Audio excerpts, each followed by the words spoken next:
The silence of Elm Street. My family and I moved to Elm Street with wide eyes and open hearts.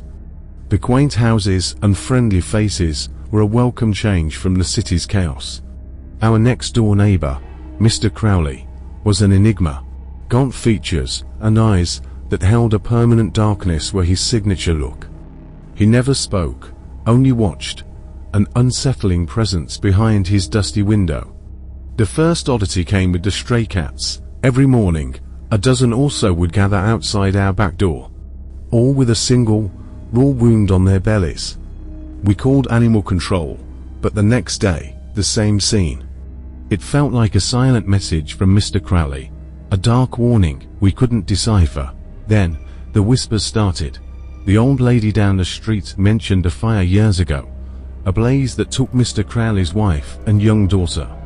The house next door, now his, was untouched, an eerie monument to the tragedy. The whispers painted Mr. Crowley as a recluse, some even hinting at madness. One night, a blood-curdling scream shattered the quiet. It came from Mr. Crowley's house, a raw, desperate sound that sent shivers down my spine. My parents called the police, but when they arrived, Mr. Crowley, seemingly composed, refused them entry. The police left, citing no probable cause. The scream haunted me, a chilling reminder of the darkness next door.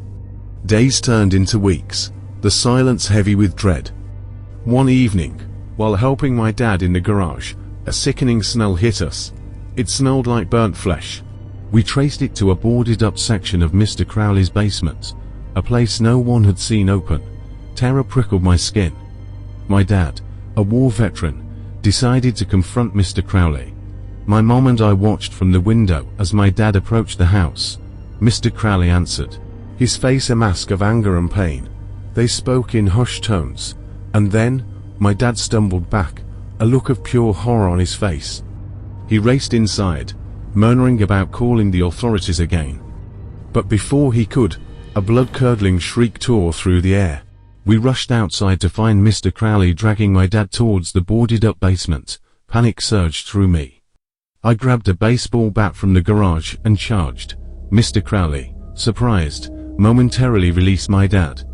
I swung the bat, connecting with his shoulder.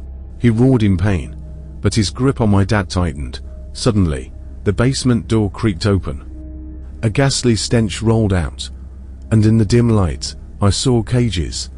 Inside, emaciated cats, their eyes wide with terror, huddled together. The sight snapped something in Mr. Crowley. He let go of my dad and stumbled back, muttering about them coming back and never leaving. He retreated into the house, slamming the door. The police arrived shortly after. They found the cages filled with tortured animals, confirming our worst suspicions. Mr. Crowley was gone. They never found him, and the house on Elm Street became a boarded-up monument to a chilling secret.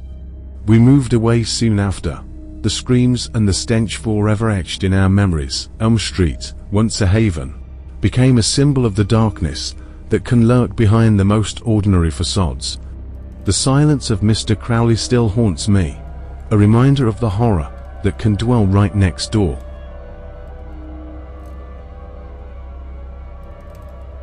The Howling Man of Hemlock Lane. Hemlock Lane was a peaceful cul-de-sac, a haven for families with young children. My family, with me, Sarah, a curious 10-year-old, and my little brother, Ethan, fit right in. But the peace shattered with the arrival of Mr. Blackwood at number 13. Mr. Blackwood was shrouded in an air of mystery. A tall, gaunt man with eyes that seemed to pierce through you. He moved in unannounced one gloomy afternoon. We never saw him during the day, but every night, precisely at midnight, a blood-curdling howl ripped through the quiet. It wasn't a wolf's howl. It was a human voice contorted into a primal, despairing sound. The first few nights, we dismissed it as a prank. But the howls continued, night after night, growing louder, more desperate. Fear replaced curiosity. The once vibrant playground became deserted after dusk. My parents, despite their reassurances, grew pale and withdrawn. One night, Curiosity gnawed at me. Ethan was asleep, and my parents were engrossed in a movie, their faces etched with worrying. I couldn't take it anymore. I tiptoed to my window, peering through the sliver of darkness. Number 13 was shrouded in shadows, but a single light flickered in the attic. Suddenly, the howl erupted, closer than ever. I squeezed my eyes shut, heart pounding a frantic rhythm. Then, a deafening crash echoed from number 13, followed by an unearthly silence. Panic seized me, tears welled up in my eyes. I clambered back into bed, the silence now more terrifying than the howls. The next morning, the unsettling quiet remained. No police cars, no commotion. It was as if nothing had happened. Days turned into weeks. The howls remained absent, replaced by a suffocating silence. We started to relax, a sliver of normalcy returning.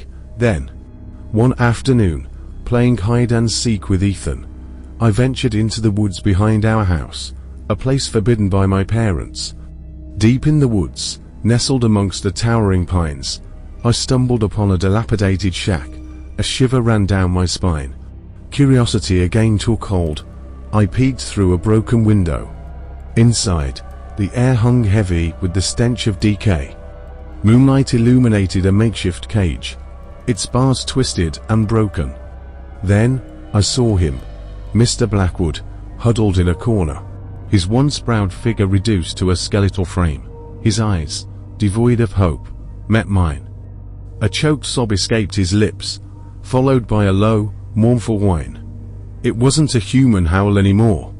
It was the whimper of a broken animal. Terror propelled me back home. I didn't tell my parents about the shack, afraid of the truth it might hold. But the image of Mr. Blackwood, haunted and desperate, remained seared in my memory. The following morning, the police swarmed Hemlock Lane. They found the shack, Mr. Blackwood long dead from starvation and exposure. The cause of his howls, they never determined. The shack, they said, was a remnant of his past, a dark secret he carried to his grave. We moved away shortly after. The memory of Hemlock Lane a grim reminder that sometimes, the most terrifying monsters aren't lurking in the dark, but hidden in plain sight, their own demons driving them to unimaginable acts. The Smiling Man of Maple Street. Maple Street was a picture-perfect suburban haven. White picket fences, manicured lawns, and friendly faces. That was life before the Evans moved in next door. Mr. Evans, a lanky man with a perpetually plastered smile, exuded an unsettling cheerfulness. It was a smile that never reached his eyes, a smile that sent shivers down my spine. Mrs. Evans was never seen. The whispers started subtly. Mrs. Johnson from across the street mentioned seeing groceries delivered, but never Mrs. Evans herself. It fueled an unsettling suspicion that gnawed at me. Sarah, a 16-year-old with a healthy dose of teenage curiosity. The first oddity came with the music. Every night, precisely at 3 a.m., a haunting melody would drift from the Evans house. It wasn't loud, but the mournful tune, played on a rusty music box, sent chills down my spine. Sleep became a luxury I could rarely afford. Then came the digging. Late nights, the rhythmic thud of a shovel echoed through the otherwise silent street. My parents dismissed it as renovations, but the unease in their eyes betrayed a different story. One night, fueled by a morbid curiosity and a sleepless night, I snuck out my window.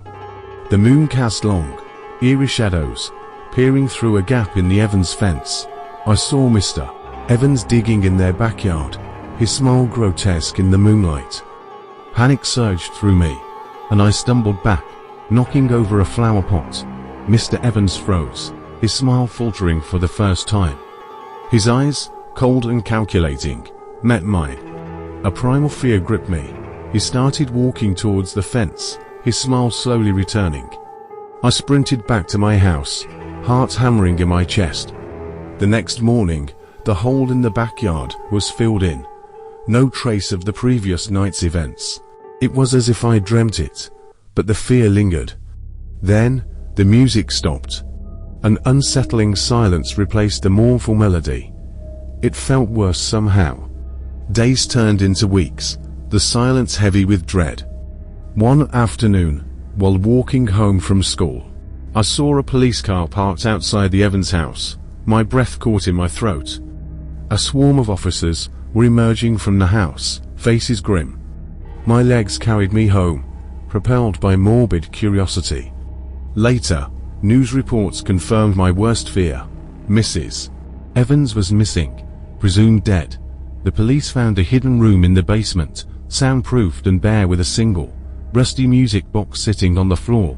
Mr. Evans was never charged. The lack of evidence became a local legend, a chilling reminder that sometimes the most terrifying monsters were the most unsettling smiles. The Evans house stood empty for years, a monument to the secrets buried beneath its manicured lawn. My family eventually moved away, but Maple Street has forever been etched in my memory. It's a reminder that sometimes the most horrifying stories aren't whispered in the dark, but hidden in plain sight, behind a smile that never reaches the eyes.